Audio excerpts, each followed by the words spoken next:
Very good morning to class 7।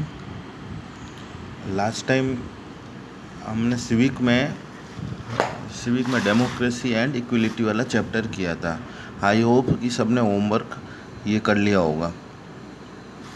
अब system that represent a democracy, अब ये बता रहे हैं कि इसके अंदर कौन कौन से ऐसे सिस्टम हैं जो डेमोक्रेसी को, लोकतंत्र को, अपनों को बताता है। पहला, a democratic government works through a system of voting. अब जब सबको पावर मिलता है डेमोक्रेसी के अंदर, लेकिन अब गवर्नमेंट के पास एक टास्क रहती है कि किसको हम सेलेक्ट करें। उसके लिए क्या क्रिएट किया जाता है, उसके लिए वोटिंग के लिए क्रिएट की जाती है। It represent democracy, there is a franchise और right to vote to elect representative, there are the also regular elections. अब इसके अंदर ये गवर्नमेंट भी ये तय करती है कि कौन कौन पर्सन वोट दे सकता है। उसके लिए उन्होंने एक फ्रेंचाइजीज या नियम स्टार्ट किए। इस नियम के तहत वही कंसर्न पीपल वोट दे सकते हैं जिसकी एज 18 और 18 से ऊपर हो। ये छोटी सी बात है, ये वेरी इंपॉर्टेंट क्वेश्चन भी है। यूनिवर्सल एडल्ट फ्रेंचाइजी क्या होती है, ठीक है ना। Every democratic country has a fixed voting age. It represent a democracy. Citizens who have reached the voting age are allowed to vote in elections to choose representative who will form the government. If an adult citizens have the right to vote regardless of their race, religion, wealth, sex, etc., we say there is the universal adult से।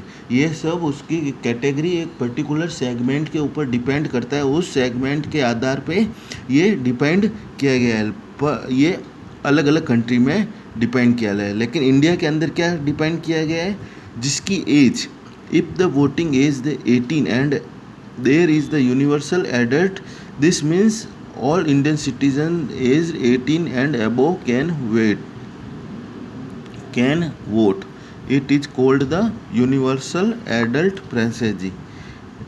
As 18 और above, not only 18 लिखना है और above भी लिखना है। और जिसमें भले ही चाहे क्या हो, whether they are man and women, भले ही कोई भी हो, मैन हो, वुमेन हो, रिच हो, पुअर हो, पढ़ा लिखा हो, अनपढ़ हो, गरीब हो या अमीर हो, उससे कोई भी मतलब नहीं रहता है। बस एज 18 एंड अबव होने चाहिए, उसको यूनिवर्सल एडल्ट फ्रेंचाइजी बोला गया है। Also no Indian citizen of voting age can be stopped from voting on grounds of race, religions, language and cast.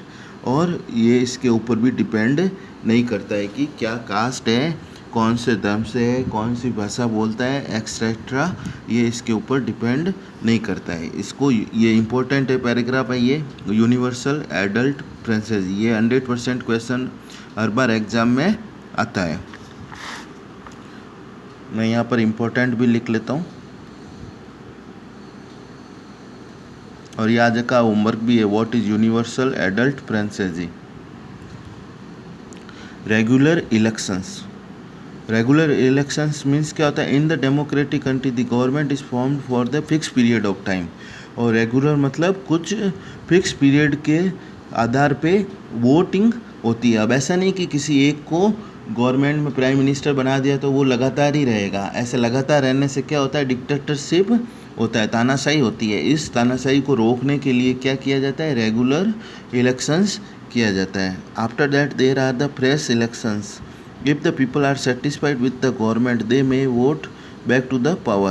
If not, they may change the government.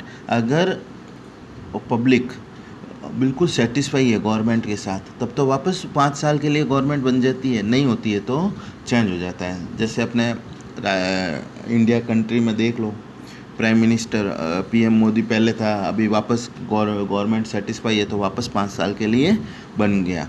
इसलिए इसमें एक regular fix time होता है। ये voting की line है, ये सबको पता है। The central and state legislation act, यहाँ अपने इंडिया में क्या है, 5 साल में एक बार चुनाव होता है सेंट्रल एंड स्टेट गवर्नमेंट का। अब है political party. Political party is the organisation people who have a similar view of the political issue. Every parties aim to contest win the. Political party क्या सोचती है कि हम जीतेंगे, हम जीतेंगे। हर पॉलिटिकल पार्टी अपना अपना यहाँ पे जीतने के लिए पूरी कोशिश करते हैं और पीपल का सपोर्ट करते हैं। ये बहुत ही ईजी है, आपको सबको पता है। जब इलेक्शन होता है, जब अपनी पार्टी सब अपने अपने प्रचार प्रसार करती है। In any party wins more than, आप ये इम्पोर्टेंट है ना, कोई पार्टी अगर 50% से ज़्यादा सीटें जीत जाती है तो उसको किसी का कोलिब्रेशन नहीं चाहिए विदाउट एनी अदर पार्टी। वो क्या होता है, उस गवर्नमेंट को क्या बोलते हैं, रूलिंग पार्टी। मतलब पूरे बहुमत की सरकार, जिसको क्या बोलते हैं, बहुमत की सरकार, रूलिंग पार्टी, जिसको किसी की आवश्यकता नहीं रहती। लेकिन जब कुछ पार्टी ऐसी होती है, other party form of opposition, और उसको अदर पार्टी को क्या बोलते हैं, ऑपोजिशन। जैसे बीजेपी की सरकार है तो अदर पार्टी क्या हो गई, कांग्रेस, और अदर छोटी छोटी पार्टियां भी। लेकिन कोई पार्टी ऐसी होती है कि जिसको पूरे वोट नहीं मिलते हैं, हाफ सीट भी नहीं मिलती है, लेकिन वो दो पार्टियां या उससे ज़्यादा मिलके पार्टियां मेजोरिटी बना देती है। उस पार्टियों को क्या बोलते हैं, if no single party wins a clear majority, two and more party together form of government. This type of government is called a coalition government. Coalition government मतलब जब दो या दो से ज़्यादा पार्टी अगर जुड़ती है, जिसको आप ये भी बोल सकते हो गठबंधन। गठबंधन की सरकार, गठबंधन की सरकार। ये आज के लिए है आपके, और आप ये पुराना भी पढ़िए। और आपको ये मैं फर्स्ट यूनिट टेस्ट का पेपर नेक्स्ट सेशन में सॉल्व कराऊंगा।